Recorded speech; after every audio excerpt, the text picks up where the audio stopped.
MAC will keep highlighting the effects of poverty, championing the work of the voluntary community and the social enterprise sector in tackling poverty until it is eradicated in Manchester. We've adopted the Joseph Rowntree Foundation's definition of poverty, when a person's resources, mainly their material resources, are not sufficient to meet their minimum needs, including social participation. Manchester has long faced higher than average levels of poverty, which are linked to unemployment, lower household incomes from low-paid work and benefits, and increased cost of everyday life, including rent, mortgages, utility bills and food. The statistics are stories of lives blighted and potential wasted by the effects of poverty on people's lives, health and life chances. This leads to and is made worse by health inequalities. People living in poverty in Manchester are more likely to be ill for longer and to die earlier.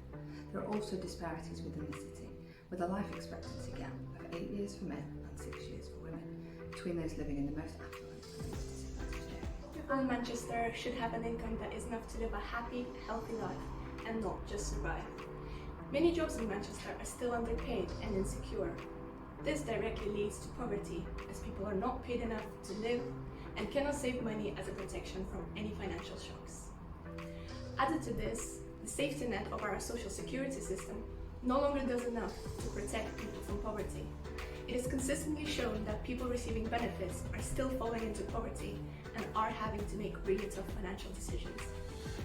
Low income also means some people in Manchester are forced to make impossible decisions, such as going without food or heating, turning to sex work, or borrowing money on unfavorable terms or by illegal means just to get by.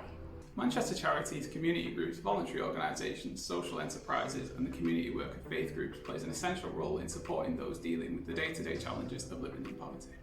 Sector is at the front line, providing a range of debt and other advice services, crisis support and homelessness services. We also recognise the impact of poverty falls harder on some communities than others in Manchester, which reflects historical structural inequalities, and we believe that the solutions will need to be driven with people in all communities. Voice should not belong only to those in power or without need. For more about the picture of poverty in Manchester, visit the GMPA Poverty Monitor. You can take action by supporting campaigns which aim to address the many factors that affect poverty, such as the JRF and Trust Will Trust Guarantee Our Essentials campaign, the End Child Poverty Coalition, the Cash First approach of Greater Manchester Poverty Action, and the Real Living Wage campaign. We want to work with anyone who wants to tackle poverty, its impact, and improve the lives of people in the city. Working together is the only way to solve this challenge. MAC will also campaign against poverty and challenge the decisions, wherever they are made, that contribute to it. We will continue to work towards a time when we can collectively tackle poverty and end it for good. I'm Lauren and I work on the management team at MAC.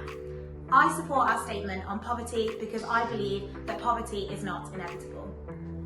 I'm Anna, I work on the Policy and Influence team here at MAC, and I support our statement on poverty because I believe poverty is not inevitable. I'm Alex. I work with Greater Manchester Older People's Network and I support our statement on poverty because I believe poverty is not inevitable. Hi, I'm Connor and I work at the membership team at MAC, and I support this statement because I believe that poverty is not inevitable. I'm Anika, I work on the capacity building team at MAC, and I support our statement on poverty because I believe poverty is not inevitable.